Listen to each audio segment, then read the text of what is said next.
Hey everybody, it's Greg Rice. We're here in the bucket. That's Pawtucket, Rhode Island.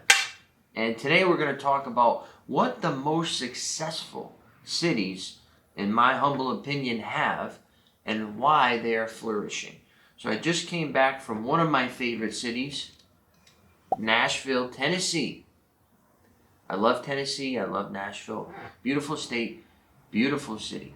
Now, the reason, in my opinion, why Nashville is so successful, there are many, but I'm going to condense it to 5. Okay, 5 reasons that make a successful city. Number 1 is a theme. Okay, if you go to Nashville, you can be blind, you can be deaf, you can be everything and not miss the theme. The theme is music. Music City, they call it. Now, the whole downtown area, there's multiple streets here on Broadway and the avenues that are all themed country, southern rock type of music. So you see Kid Rock has a bar, Jason Aldean has a bar there, and all live performance based, okay? All memorabilia, Elvis, Hank Williams, Dolly Parton, all of these historic and iconic figures all have their legacy and their roots here. And people go there. People go to Nashville to start and make their music or entertainment career. So that's the first thing, is they have a theme. When you have a city that doesn't have a theme, it's harder to get to the next points that I'm going to talk about, because there's no people to fill those next points. So you take Pawtucket, for example. We're doing very good at trying to create that theme of the Industrial Revolution, the historical, okay, the mill buildings, the old turn new. That's the theme, right? It's gears. If you look at Pawtucket's theme, it's gears, which are meant to symbolize the history, but also pushing forward, like the gears are turning this machine to create a new vision. So that's the theme here. But other towns and cities across this country are lacking that theme, and by not their own fault, they just maybe don't have the resources or the vision or the money to do so. So a theme is first and foremost. Number 2 is parking. Okay, sounds silly, it sounds funny, but parking is absolutely essential. And if you go to Nashville, plenty of parking lots, plenty of street parking, plenty of parking garages as well. The spread out factor is huge. It's not on top of each other. So if you come here to Pawtucket, for example, people complain, we don't have anywhere to park, Greg. It's all one ways and don't park here and school bus only and rip the, it's tough. It's tough to navigate. And that's not our fault. That's the people that built it 200 years ago.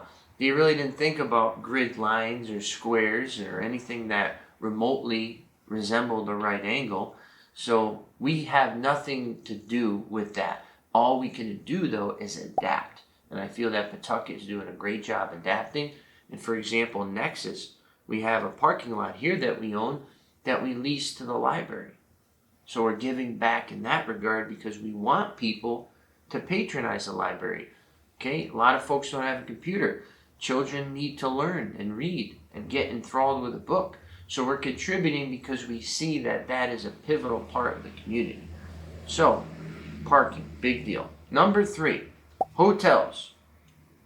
If you have a theme and the people can come and park their car, now they need somewhere to stay. And Nashville is huge on hotels. Some of these hotels are out of this world, okay? The amount of detail, the amount of nostalgia, and again, the iconic stars that they theme the hotels after draws you in even more.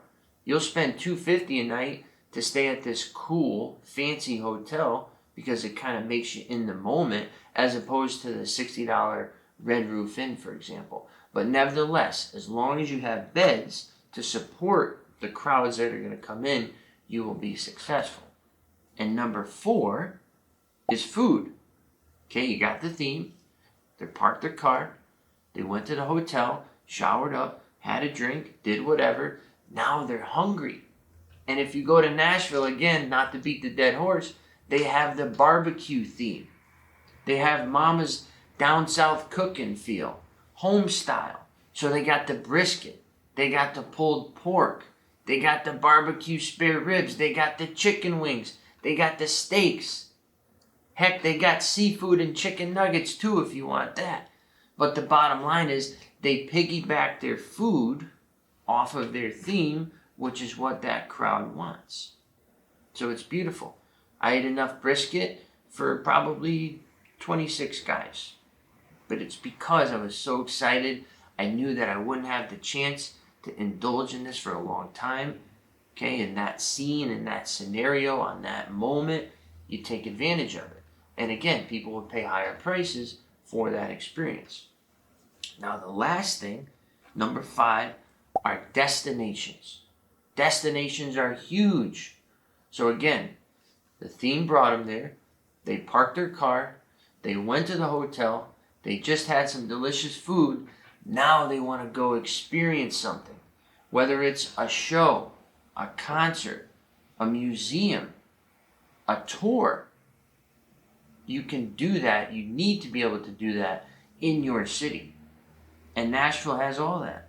And even if you want to get out of the hustle and bustle, right? You don't want to see Wheeler Walker Jr. You don't want to go to Jason Aldean's bar. You don't want to go to the Ryman Auditorium. You don't want to go to the Bridgestone. You don't want to do any of these things. You don't want to see a football game. You can go out of the city, a short ride to Lynchburg and go to the Jack Daniels factory. Or you could take the short ride up over to Kentucky and do the Bourbon Trail. So you have that in and out. It's accessible either way. You want to be a downtown slicker or you want to be outside farmer.